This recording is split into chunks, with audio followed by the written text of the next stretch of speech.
Противпожарните апарати, хидрантите и хидрантските црева се трошат како алва. По трагедијата во Кочани за една недела продадени ПП апарати како за цела година. Фирмите во страф од казни и затворања, а граѓаните исплашени да не ја доживеат трагичната судбина на 59 жртви во дискотеката во Кочани, навалија и поитаа или да купат или да ги поправат противпожарните апарати и хидрантите. Искусни лица од оваа бранша со горчина констатираа дека требаше да се случи една ваква трагедија како пожарот во дискотеката Пулс во Кочани, за фирмите да се свестат и да се сетат дека задолжително треба да поседуваат ваква опрема.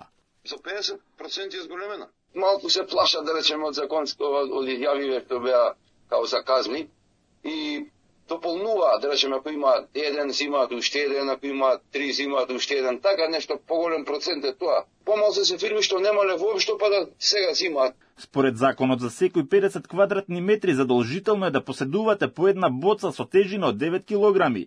Рокот на трајање на еден ПП апарат е 20 години, а по неговиот истек тој е максимално небезбеден за употреба и е потребно веднаш да се замени со нов. Во правилникот законски е пропишано еднаш на 5 години на апарати кои што се до 15 години стари да се прави контролно испитување. Газдите на дискотеките и ноќните клубови во просек треба да обезбедат најмалку 3 до 4, но и повеќе вакви апарати.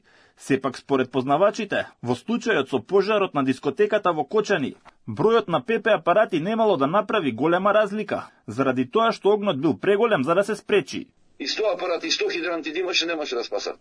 Може евентуално да имало надвор хидрант, да имало надворешен хидрант, со потребниот притисок да е на вода и количина, евентуално може да се интервенира нешто, меѓутоа не може да се спаси многу во овој случај во Кочани.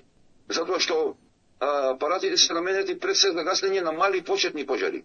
Познавачите велат дека противпожарниот апарат не е само превентивно средство за лична безбедност, туку и средство за заштита на домовите, деловните простории и автомобилите, и потребно е секој да го поседува. Поседувањето ваква опрема може да послужи за почетно гаснење на пожарот за да се спречи неговото натамошно ширење, но и за трасирање пат кон најблискиот излез за евакуација од просторијата што е зафатена со пожар.